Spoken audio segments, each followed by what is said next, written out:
Vikarabad BGR circle. ఇప్పుడు లడ్లు ఎప్పటి నుంచి చేస్తారు ఈ లడ్డు? ఈ వినాయక చవితి నిన్న నైట్ నుంచి స్టార్ట్ చేసాం. ఎన్ని రోజులు దాకా ఉంటుంది ఈ లడ్డు? ఈ లడ్డు మీకు 15-20 డేస్ ఏం కాదు. 15-20 డేస్ వరకు ఎట్లుంది అర్థం. ఏమేమి రకాలు ఉంటాయి లడ్డు? లడ్డూలు 3 రకాలు ఉన్నాయి. నార్మల్ లడ్డు, ఇది రెగ్యులర్ లడ్డు ఉంది, మోతీచూర్ లడ్డు ఉంది, ఇంకోటి ప్యూర్ గీ లడ్డు ఉంటుంది, మొత్తం నెయ్యిలో తయారు చేసి ఉంటుంది. 3 రకాలు ఉంటాయి. ఎన్ని కిలోల లడ్డు అమ్ముతారు? ఎంత హైయెస్ట్ ఎంత అమ్ముతారు మీరు? 1 కేజీ లడ్డు నుంచి హైయెస్ట్ 95 కేజీ పోతుంది ఈ షాప్లో. వికారాబాద్ హైయెస్ట్ లడ్డు 95 కేజీ ఇక్కడనే తయారైంది. ప్రతిసారి ఎట్లుంటుంది మీ లడ్ల గిరాకీ?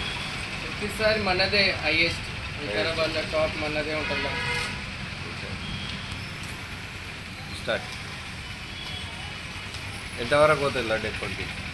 ఎన్ని కిలోలు అమ్ముతారు? గణేష్ చతుర్థి మొత్తం కలిపి 1300 కేజీస్ పోతుంది. అంటే 13 క్వింటల్స్. 13 క్వింటల్. ఇప్పుడు ఈసారి ఎంత అనుకుంటారు మీరు? ఈసారి లాస్ట్ టైం కంటే కొంచెం ఎక్కువనే, 14-15 క్వింటల్స్ వరకు టార్గెట్ ఉంది. అంటే మేము 95 కేజీస్ హైయెస్ట్ అంటున్నారు కదా, ఈసారి ఇంకేమైనా? సింగిల్ లడ్డు 95 కేజీస్ ఉంటాయి హైయెస్ట్. ఇప్పుడు ఇంకేమైనా ఎక్కువ చేస్తున్నారు? ఇంకా చూడాలి.